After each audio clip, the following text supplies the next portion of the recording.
Hello အားလုံးပဲမင်္ဂလာပါဒီနေ့ကတော့ဖန်မျိုးတောင်လေးကွင်းမှာကျင်းပတဲ့ကရင်နှစ်တကူပွဲကိုတောင်းမှာဖြစ်ပါတယ်အားလုံးပဲလိုက်ခဲ့ကြပါအောင်နော်ခုလိုသွားတာ18ရက်နေ့ဆိုတော့ပွဲတော်နေ့မဟုတ်တော့လူကြိတ်ကြိတ်တိုးတော့မတိုးခဲ့ရပါဘူးခုလိုကန်ဆယ်မိတ်လေးလည်းရှိလို့ခုတော့ကတော့ကန်ဆယ်မိတ်လက်မှတ်2ဆောင်ကန်ဆယ်ခဲ့ပါတယ်22ရက်နေ့အတွက်တော့အရင်ရင်ခုန်နေပါပြီပွဲတော်တွင်မှာဆိုခုလိုမြန်မာမုံနေရှိတယ်ဝစ်စားဆိုင်ဆိုလည်းရှိတယ်ဒီပေါ့နော်အကင်ဆိုင်နေဆိုတာအများဆုံးပေါ့ခုလိုမျိုးပျော့ဤကစားကွင်းတွေလည်းရှိတယ်လူကြီးတွေအတွက်ဆိုလို့ရှိရင်ပင်နယ်ဓမြလည်းစီးလို့ရတယ်ဒါကတော့ပွဲတိုင်းလူလိုမှာအမြဲတမ်းပါနေကြပုံစံလေးပေါ့နော်ဒီမှာထူးခြားတာကကြတော့ဒီအယုတ်ကောက်တဲ့ဥစ္စာတွေပျော်တဲ့အယုတ်ကောက်တာဆော့တာတွေအရန်များပါတယ်ခုနကိုယ်တိုင်လည်းကန်ဆန်းခဲ့ပါသေးတယ်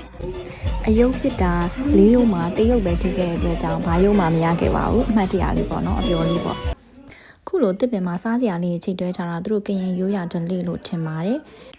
ဆိုင်ရီစပါးပေါ်ကျဲဝအောင်စပါးလေးတဲ့စပါးပုံကြီးရဲ့ရှေ့မှာတော့အမှတ်တရအနေနဲ့ဓာတ်ပုံရိုက်ခဲ့ပါသေးတယ်ကရင်တုံးရင်အဖွဲ့လည်းပါတယ်ပြီးတော့ကရင်ဇက်လည်းပါပါတယ်ကရင်ဇက်ကတော့မစသေးတဲ့အတွက်မကြည့်ခဲ့ရပါဘူးတောင်ကလေးကရင်နှစ်သက်ကူကွင်းမှာထူးခြားချက်ကတော့ကရင်မောင်နှမပုံလေးပါပဲဒီပုံရှိမှဆိုလို့ရှိရင်ဓာတ်ပုံရိုက်တဲ့သူတွေအများပြားကိုတွေ့ခဲ့ရပါတယ်ကဲနောက်ဗီဒီယိုလေးမှာပြန်လည်ဆုံတွေ့ကြမယ်နော်ဘိုင်ဘိုင်